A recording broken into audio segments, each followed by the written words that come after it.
Hi, welcome to the Market University. इस mythbuster series के video का टॉपिक रहेगा म्यूचुअल फंड इन्वेस्टिंग।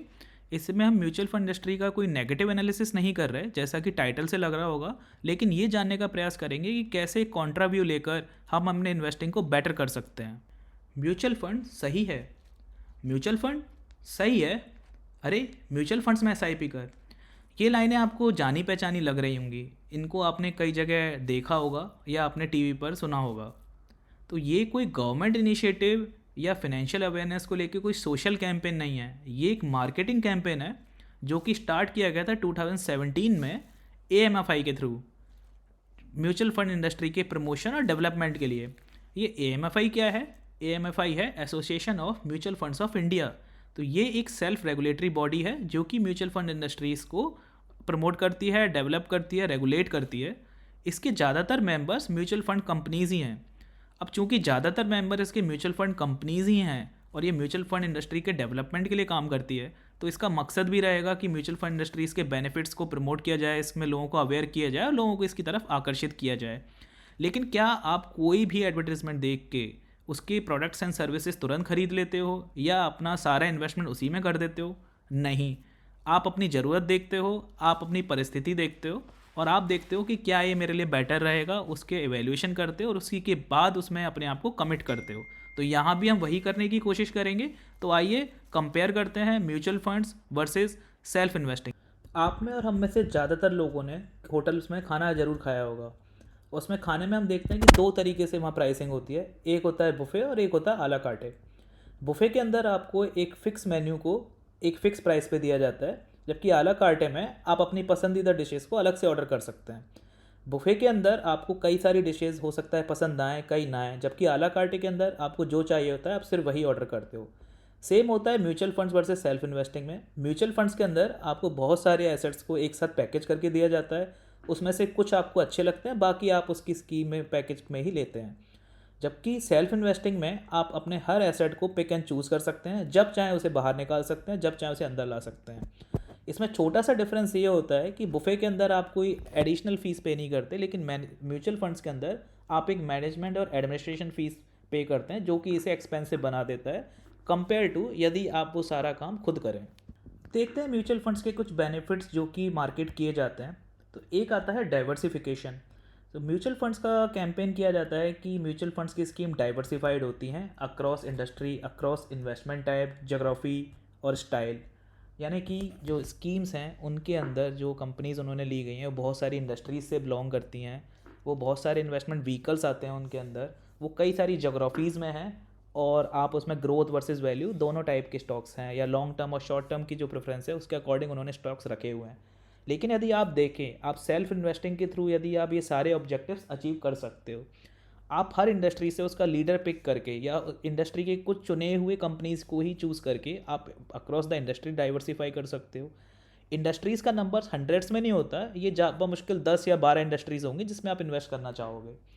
उसके अलावा आता है इन्वेस्टमेंट टाइप। तो आपके पास हर तरीके के इन्वेस्टमेंट मौजूद हैं। आप कैपिटल मार्केट्स के थ्रू इक्विटी में, डेट में इन्वेस्ट कर सकते हो, आप एफडीज पीएफ के थ्रू आप डेट में इन्वेस्ट कर सकते हो, आप एसजीबी या फिर फिजिकल मीडियम के थ्रू आप गोल्ड में भी इन्वेस्ट कर सकते हो, और गवर्नमेंट बॉन्ड्स भी आजकल इन्वेस्टमेंट के लिए ओपन कर दिए गए हैं जनता के लिए। उसके अलावा यदि आप अच्छी बिजनेस वाली कंपनीज में इन्वेस्ट करते हो तो आप बाय डिफ़ॉल्ट जोग्राफिकली डाइवर्सिफाई हो जाते हो because of the nature of their business. इसके बाद आता है मिक्स स्टाइल को लेके। तो यदि आप ग्रोथ वर्सेस वैल्यू या short term versus long term में कंपेयर करोगे तो आप इन्वेस्टिंग का पोर्टफोलियो है उसके अंदर ये आप मिक्स एंड मैच करके ये ऑब्जेक्टिव अचीव कर लोगे ईजीली। अब देखते हैं रिस्क मैनेजमेंट, जो किसी भी इन्वेस्टमेंट पोर्टफोलियो के लिए बहुत इंपॉर्टेंट है।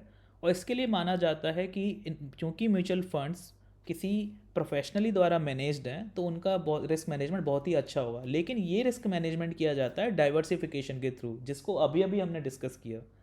उसके बाद होता है, चूँकि एक मैनेजमेंट है उस म्यूचुअल फंड स्कीम के ऊपर, तो वो ज़्यादा ऑब्ज़र्व किया जा रहा है। लेकिन इसमें आप म्यूचुअल फंड की स्कीम को ऑब्ज़र्व करते हो, लेकिन उसके अंदर के एसेट्स हैं वो आपके एक्सटर्नल फैक्टर से अफेक्ट होते हैं। लाइक म्यूचुअल स्कीम के अंदर जो भी आपका डेट इंस्ट्रूमेंट है, इक्विटी इंस्ट्रूमेंट है, उस पर उनका कंट्रोल नहीं है।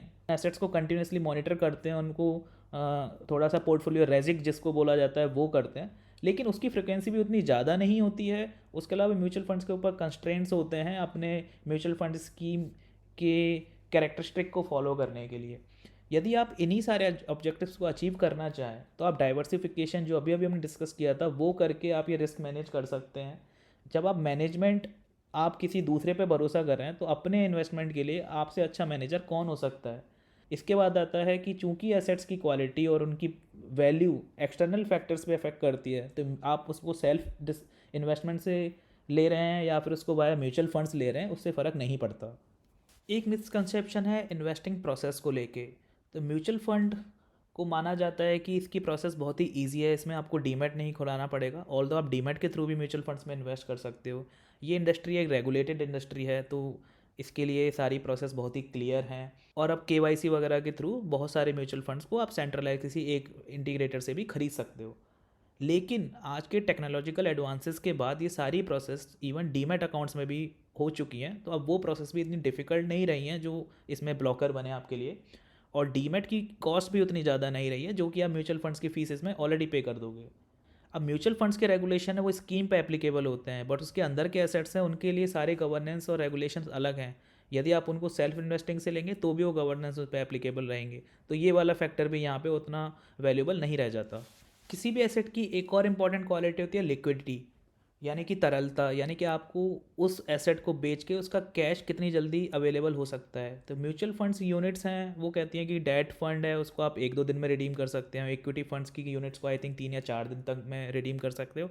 अदर्स फंड्स के भी ऐसे ही within a week type के टाइम फ्रेम्स हैं जिसमें आप उनको कैश में कन्वर्ट कर सकते हो। तो जब भी इस लिक्विडिटी का कंपेयर किया जाता है या इसको एडवर्टाइज़ किया जाता है, इसका कंपेयर किया जाता है रियल एस्टेट से या फिर अदर हेज फंड्स या पीएमएस सर्विसेज से।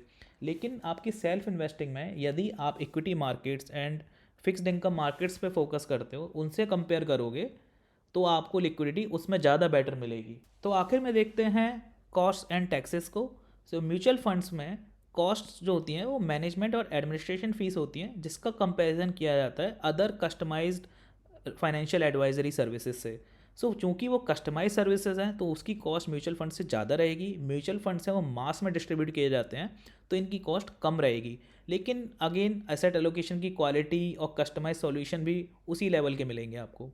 लेकिन यदि आप इसको सेल्फ मैनेज करते हो तो चूंकि आप इसको सेल्फ मैनेज कर रहे हो, कोई मैनेजमेंट इन्वॉल्व ही नहीं है, तो फीस का भी सवाल नहीं उठता। अब आता है टैक्सेस। तो म्यूचुअल फंड्स आपको एटीसी में कुछ बेनिफिट्स देते हैं, लेकिन अब आपको यहाँ देखना पड़ेगा यदि आपके कुछ और इन्वेस्टमेंट्स हैं, आपके पीपीएफ में हैं, आपने कोई अदर स्कीम्स ले रखी हैं, आप इंश्योरेंस में इन्वेस्ट करते हैं, तो आपको एटीसी में हो सकता है कि उतना एलोकेशन की ज़रूरत ना पड़े। तो ये थे म्यूचुअल फंड्स के कुछ कथित बेनिफिट्स। अब आइए ज़रा कंस्ट्रेंट्स ऑफ म्यूचुअल फंड्स पे भी नज़र डालते हैं। तो आप देखते हैं इसमें हम देखेंगे कि एंट्री और एग्जिट करते समय क्या क्या इनएफिशिएंसीज हो सकती हैं।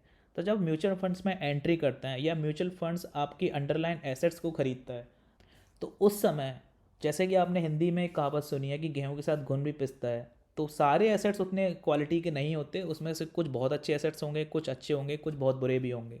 लेकिन जब आप इन्वेस्ट करते हो तो आप सभी में इन्वेस्ट करते हो, आपके पास वो चॉइस नहीं होती कि आप उसमें सेलेक्शन कर सको। और कई बार क्या होता है कि आप जिन जिन एसेट्स अंडरलाइन एसेट्स हैं उसमें कई बार आपका इंडिपेंडेंट इन्वेस्टमेंट भी हो सकता है, तो इस केस में डुप्लीकेशन होता है। और जब चूंकि म्यूचुअल फंड्स को सारे एसेट्स एक लार्ज क्वांटिटी में ख़रीदने होते हैं तो प्राइसिंग में भी उनको उतनी अच्छी नहीं मिल पाती है। और म्यूचुअल फंड्स को हमेशा बाई कंपल्शन होता है, तो यदि मार्केट्स में फेवरेबल सिचुएशंस नहीं हैं, फिर भी यदि रिटेल इन्वेस्टर्स का इन्फ्लो आ रहा है, तो म्यूचुअल फंड्स को उन एसेट्स के अंदर इन्वेस्टेड रहना पड़ता है, और जिसकी वजह से हो सकता है कि बहुत सारा अपॉर्चुनिटी कॉस्ट इन्वेस्टर्स को पड़ जाए। उसी तरह इस टाइप की इनएफिशिएंसीज आती हैं एग्जिट करते समय। तो पहले तो जब आप किसी म्यूचुअल फंड स्कीम को एग्जिट करने जाते हैं तो कई सारी म्यूचुअल फंड स्कीम्स, खासकर इक्विटी स्कीम्स में होता है एग्जिट लोड जो आपको पे करना पड़ता है यदि आप किसी स्पेसिफिक टाइम फ्रेम से पहले करते हैं। उसके अलावा म्यूचुअल फंड्स क्योंकि कॉर्पोरेट गवर्नेंस के अंदर आते हैं तो कई सारी ब्यूरोक्रेटिक प्रोसेस होती हैं जो कि मार्केट में एंट्री एग्जिट को लेके काफ़ी प्रोसेस को स्लो कर सकती हैं। म्यूचुअल फंड्स का नेचर होता है बाई एंड होल्ड, उसकी वजह से कई बार बेयर मार्केट्स में आपको ये उस मार्केट सिचुएशन का उतना बेनिफिट नहीं दे पाते। और म्यूचुअल फंड से यदि बहुत सारे रिडेम्पशन स्टार्ट हो जाए तो म्यूचुअल फंड्स को कई सारे एसेट बहुत ही लो वैल्यूएशन पे भी बेच के बेसिकली उन रिक्वेस्ट को ऑनर करना पड़ता है और इन्वेस्टर्स का उसमें नुकसान होता है। अब सारे कंपैरिजन और डिस्कशंस को एक वीडियो में समेट पाना उतना पॉसिबल नहीं है, तो इसलिए कई सारे टॉपिक्स जो इस वीडियो में हमने डिस्कस किए हैं वो हमारे चैनल की अदर वीडियोस पे अवेलेबल हैं, नहीं तो आने वाले वक्त में हम उनको भी कवर करेंगे। तो आप इसलिए इस वीडियो को लाइक करें, शेयर करें, अपने सुझाव कमेंट्स में लिख दें और चैनल को सब्सक्राइब करना ना भूलें, बेल आइकन भी प्रेस करें। Thank you.